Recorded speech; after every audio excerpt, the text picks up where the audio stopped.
Pesawat mendarat di pulau pribadi Bill Benyamin.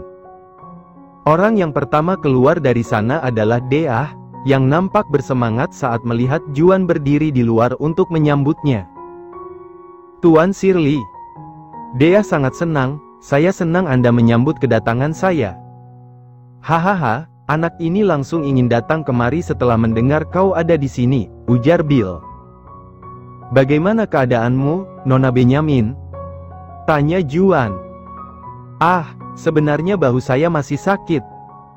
Tapi saya memaksakan diri kemari, untuk menemui Anda." Deah sengaja menurunkan lengan pakaiannya, hingga setengah dadanya terlihat. "Begitu, ya. Aku jadi merasa bersalah." Juan mengulurkan tangannya, "Biar kupandu ke kamarmu." Hati Deah berbunga-bunga, ia menerima tangan Juan. "Baiklah, Tuan Shirley."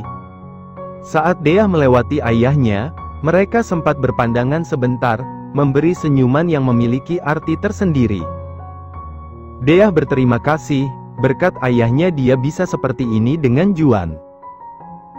Sedangkan Bill ingin mengalihkan pikiran Juan dengan keberadaan Deah di sini, sehingga ia bisa menjalankan misinya dengan lancar. "Nona Benyamin, aku ingin minta maaf atas perkataanku saat pesta ulang tahunmu. Padahal itu hari spesial untukmu, aku malah terbawa emosi sampai mengatakan hal seperti itu," ujar Juan. "Tidak masalah, Tuan Shirley." "Lalu, apa Anda sudah sadar sekarang?" "Ya, aku sadar kalau ternyata istriku adalah jalang yang menggoda banyak orang. Aku memergokinya melakukan hal tidak senonoh bersama Brian Victor." "Astaga." Deah pura-pura bersedih, "Tolong jangan sedih, Tuan Shirley. Saya akan menghibur Anda, sehingga hati Anda bisa merasa tenang." "Terima kasih banyak, Nona Benyamin. Memang hanya kau saja, yang mengerti aku." Juan tersenyum. Deah memerah, jantungnya berdetak kencang, nafasnya tak karuan. Ia merasa sangat senang hari ini. Tinggal masalah waktu, sampai aku bisa menyingkirkan jalang itu dan menjadi Nyonya Shirley. Juan bisa menebak isi hati Deah saat ini. Rasanya sangat menjijikkan, membiarkan tangan kotor itu menggandeng lengannya. Apalagi saat melihat reaksi yang dibuat-buat, membuat Juan hampir tak bisa mengendalikan emosinya lagi. "Aku harus bertahan, ini hanya sebentar." Mereka tiba di sebuah ruangan. "Ini kamarmu, Nona Benyamin. Masuklah dan istirahat. Apa Anda mau masuk dulu?" Deah menarik ujung lengan kemeja Juan dengan wajah penuh nafsu. Juan melepaskan tangan Deah dengan pelan. "Aku harus mengurus hal lain, aku akan berkunjung kalau tidak sibuk." "Yah, baiklah. Semangat, Tuan Shirley." Deah masuk ke dalam. Juan membalikkan tubuhnya, berjalan cepat menuju kamarnya. Ia melepaskan semua pakaian, lalu membasuh tubuhnya, agar tak ada bekas Deah yang menempel sedikit pun di sana. Setelah merasa cukup, Juan keluar dari kamar mandi. Hans telah berdiri menunggunya, dengan wajah tegang. "Ada apa?" tanya Juan. "Sinyal telah ditembakkan." "Siapa yang menerimanya?" "Cecilia." "Bagaimana dengan Laura?" "Sudah bergerak." "Istriku memang cepat tanggap." Juan menatap ponselnya. Untuk sekejap, Juan lupa kalau dia sedang ada di pulau pribadi milik seseorang. Bagaimana bisa pulau di tengah laut memiliki sinyal yang kuat? Itu karena Bill Benyamin membayar mahal untuk membeli pemancar sinyal khusus, yang dapat didirikan di pulau pribadinya. Semua orang telah bergerak ke tempat mereka masing-masing. "Setidaknya butuh 3 hari untuk menguasai semuanya," ujar Hans. "Itu lebih cepat dari perkiraanku. Pasukan khusus Shirley telah berkembang berkat pelatihan khusus yang Anda berikan. Hanya tinggal menunggu waktu." Juan mengambil gelang yang diberikan Laura sebelum ia pergi. Semuanya akan berjalan lancar. 3 hari kemudian, Laura sedang rebahan seperti biasa. Tapi kali ini berbeda. Sunyi. Seperti tidak ada kehidupan. Laura sedang berada di bangku taman belakang, yang biasanya ramai oleh para pelayan yang sedang mencari udara segar di malam hari. Laura bisa mendengar suara nyanyian jangkrik, angin, dan suara alam lain yang biasanya tak ditangkap telinganya. Apa ini sudah larut? Laura memeriksa jam di ponselnya, yang menunjukkan pukul 7 malam. Waktu berjalan sangat lambat. Laura. Gina datang mendekat, membawakan sosis panggang. Dan datanglah bodyguardku yang kurang ajar. Kau tahu, tugas bodyguard bukan memanggang sosis. Gina meletakkan piring dengan kesal. Laura mengambil satu sosis. Tiba-tiba pikirannya pergi ke sana kemari. Punya Juan lebih besar dan lebih panjang dari ini. Gina yang ikut memakan sosis langsung mengernyit saat wajah Laura memerah. Kau tidak memikirkan hal mesum, kan? Memang hal mesum apa yang kupikirkan? Laura memalingkan wajahnya. Benar rupanya. Laura mengalihkan pembicaraan, di mana Cecilia?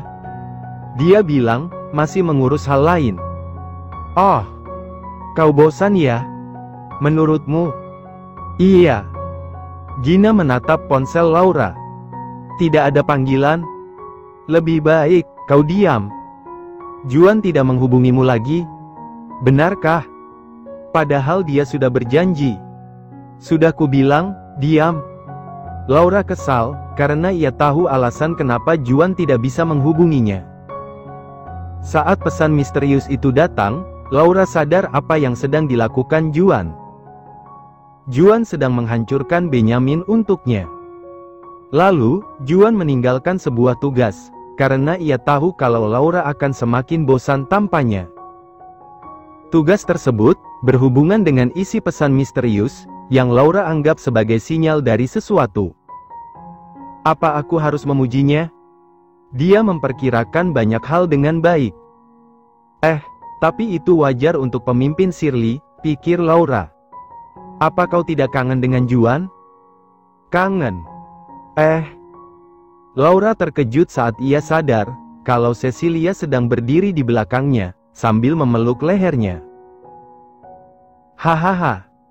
Cecilia tertawa puas. Diam, kau. Cecilia duduk di sebelah Laura. Kalau kangen, kenapa tidak hubungi saja? Dia sedang sibuk menjalankan misinya, bagaimana kalau aku malah mengganggu? Aku tidak mau jadi batu sandungan yang mengganggu jalan, balas Laura. Dia memang bilang akan pergi seminggu, tapi semua persiapannya sudah selesai. Bukannya akan bagus jika dia pulang lebih cepat? Laura mengambil ponselnya. Kupikir kau benar. Waktu berjalan sangat lambat. Juan menatap langit yang dipenuhi bintang. Aku kangen istriku. Sayangnya, Juan tidak bisa menghubungi Laura. Ia harus menunjukkan pada Dea kalau dia dan Laura benar-benar bertengkar. Sedangkan Bill, dia tidak akan mempedulikan hal seperti itu. Hans berdiri di sebelah Juan yang sedang berbaring di kursi santai, menatap air laut di tengah gelapnya malam. Tentu saja tidak hanya mereka berdua di sana. Ada Bill, Dea, dan belasan orang bawahan Bill yang berjaga. Sangat menyenangkan bisa bersama dengan Anda, walau sangat singkat, Tuan Shirley, ujar Dea. Aku juga senang bersama denganmu, Nona Benyamin, jawab Juan. Saya berharap, Anda bersedia menemui saya nantinya. Jika Tuan Benyamin mengizinkan. Dea menatap ayahnya yang langsung mengangguk. Terima kasih, Ayah. Putriku sangat menyukaimu, Tuan Shirley. Benyamin tersenyum, sayang sekali, meskipun kau berkuasa, aku tidak bisa menyerahkan putriku padamu. Bagiku, kau hanyalah lalat penganggu. Aku sudah menyusun rencana dengan matang, jadi Dea tidak akan tahu kalau aku yang membunuh Juan Shirley. Tuan Shirley. Hans membungkuk pelan, ada telepon dari Nyonya. Aduh, sebaiknya jangan mengangkat telepon dari Jalang, ujar Deah. Bagaimanapun juga, dia tetaplah istriku. Juan mengambil ponsel milik Hans, ia mengubah suaranya jadi datar dan dingin. Kenapa menelepon? Kau terdengar menakutkan, haha. Jika kau hanya ingin menjelaskan soal kejadian itu, aku tidak bisa menerimanya. Sudah kubilang, kau hanya istri di atas kertas, bukan seseorang yang aku cintai. Juan melirik Deah, lagi pula, aku sudah menemukan yang lebih baik darimu. Deah langsung berbunga-bunga. Tuan Shirley. Sial, aku tak bisa menahan tawaku. Suara tawa Laura terdengar jelas di telinga Juan. Jika tidak ada lagi yang ingin kau katakan, tutup saja teleponnya. Oh ya, jangan menghubungiku lagi. Juan, aku kangen. Juan terdiam saat mendengar suara Laura yang begitu manja. Kapan kau pulang? Aku ingin memelukmu, menciummu, memegang tanganmu, aku ingin dimanjakan lagi olehmu. Juan tak tahu harus menjawab apa. Ini pertama kalinya ia mendengar Laura bersikap semanja ini. Tidak, bukannya Juan membencinya. Ia hanya bingung, tak tahu bagaimana merespon. Aku harap kau cepat pulang, sayang. Aku mengerti. Juan berdiri, ia menarik pistol dari saku jas Hans, lalu menembak asisten Bill yang berdiri tepat di sebelah pria itu.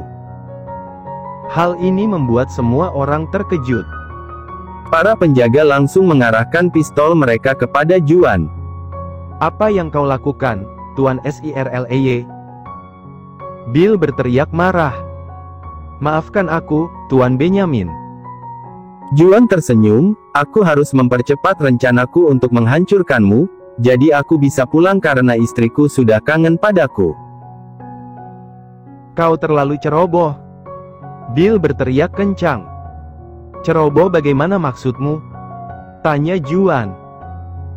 Datang kemari hanya dengan satu pengawal, ingin menantangku yang merupakan penguasa tempat ini?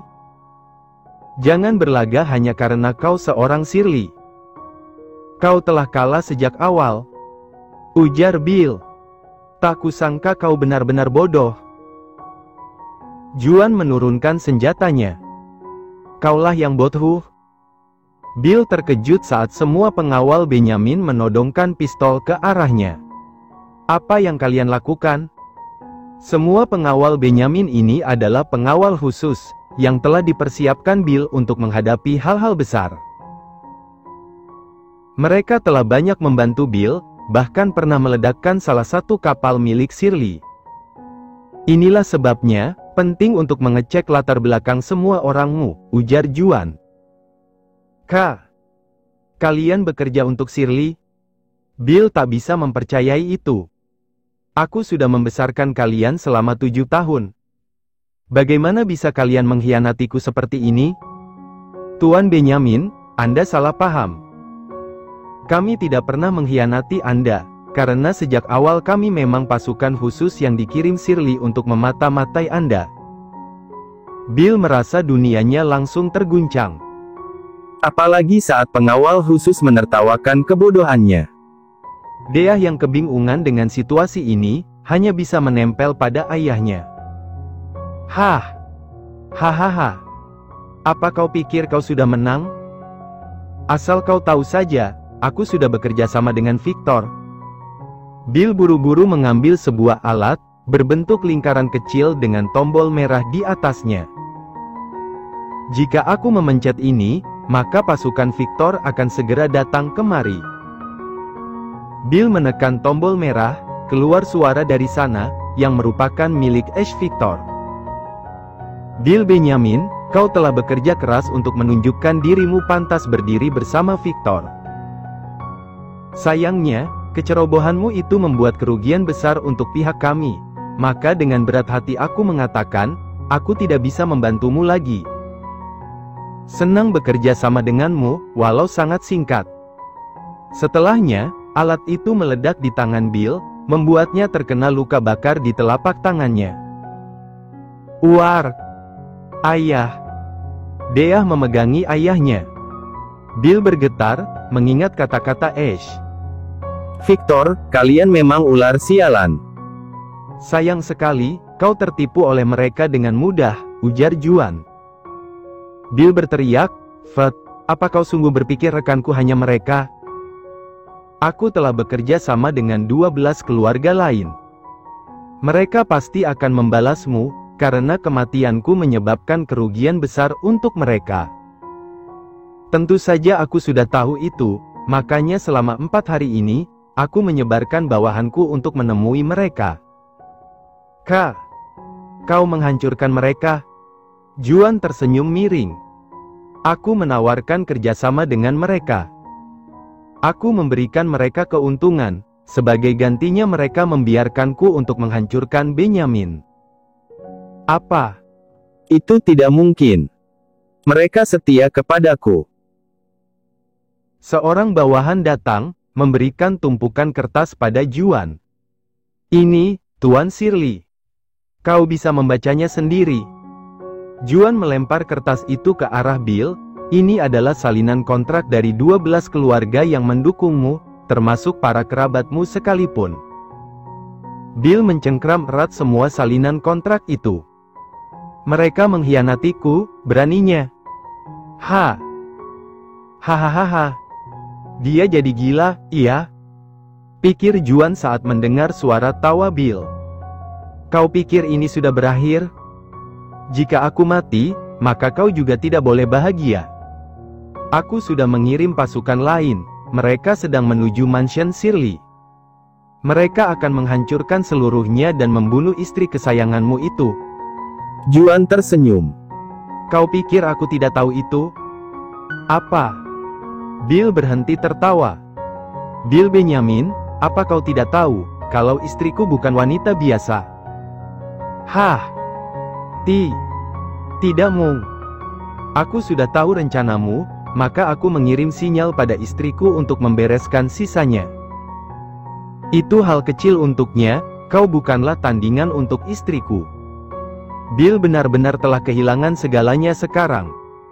Semua orang mendukung kehancurannya, kehancuran bagi Benyamin. Baiklah, aku tak mau buang-buang waktu lagi. Juan melempar pistol ke arah Bill. Aku akan membiarkanmu mati secara terhormat. Kau ingin aku membunuh diriku sendiri? Tepat sekali. Bill mengambil pistol, mencengkramnya dengan erat. Kau pikir aku akan menerima perintahmu? Bill membidik Juan, menarik pelatuk. Namun tak ada apapun yang keluar dari sana. Bill terkejut. Sayang sekali, kau tidak lulus ujianku, ujar Juan. Apa maksudmu? Awalnya aku ingin membiarkanmu dan putrimu tetap hidup, tanpa nama Benyamin. Untuk membuktikannya, kau harus menembak diri dengan pistol kosong itu. Namun kau telah menyia-nyiakan semuanya. Juan membalikkan badannya. Eksekusi. Semua orang yang menodongkan senjata menarik pelatuk mereka, secara bersamaan belasan peluru memasuki tubuh Bill dan Deah. Mereka tergeletak, mengeluarkan banyak darah. Deah telah tewas, sementara Bill masih mencoba menggapai nafasnya.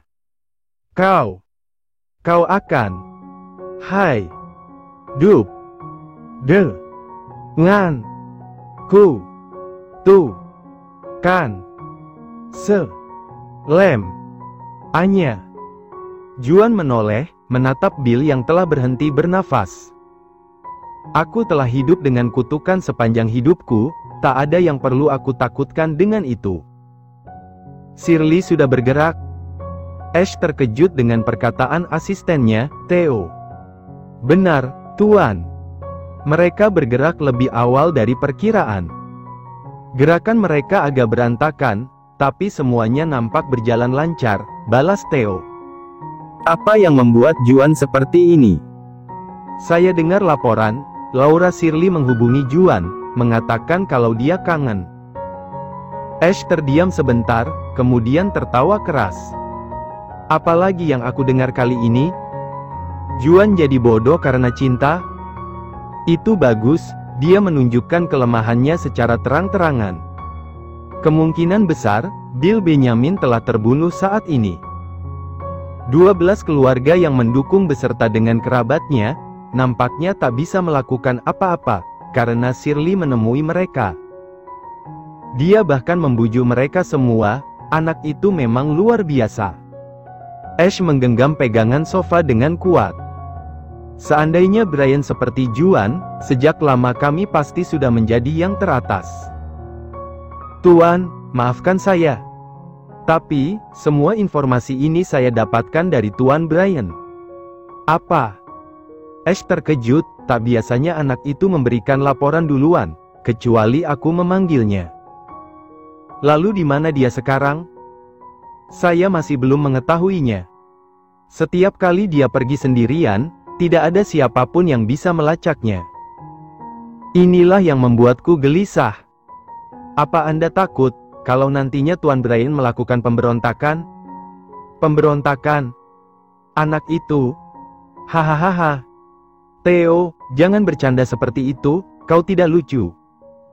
Theo tak membalas. Brian tidak akan bisa melakukan pemberontakan. Anak itu tidak pernah tertarik menjadi pemimpin. Sejak dia masih kecil, aku selalu mengomporinya untuk mendapatkan kursi Shirley, tapi dia tak pernah mendengarkanku. Dia hanya tikus kecil yang suka melompat dan menyelinap. Lagi pula, Brian tidak sepintar itu untuk merencanakan pemberontakan. Theo mengangguk. Anda benar. Tapi bukan berarti dia tidak berbahaya. Makanya, kusuruh kau untuk mengawasinya, tapi kau malah kehilangan jejak. Tidak becus. Maafkan saya, Tuan. Sudahlah, kau bisa pergi sekarang. Baik, Tuan. Theo pergi, meninggalkan Ash sendirian di kamarnya. Ash menarik sebuah tali, yang membuka tirai merah di atas perapian. Dari balik tirai, muncul sebuah foto yang nampak tua, namun begitu indah. Foto dari seorang wanita cantik bergaun putih, dengan senyuman yang mampu membuat orang-orang terpukau. Wanita itu adalah istri Ash, mantan tunangan ayah Juan, sekaligus ibu Brian. Aku jadi mengingat cerita, tentang orang yang memberontak. Aku membuatnya meminum racun, yang membuatnya mati tanpa merasa sakit. Ash memandangi foto istrinya dengan lekat. Jika anak itu tumbuh mirip ibunya, aku tak punya pilihan lain selain memberinya racun yang sama.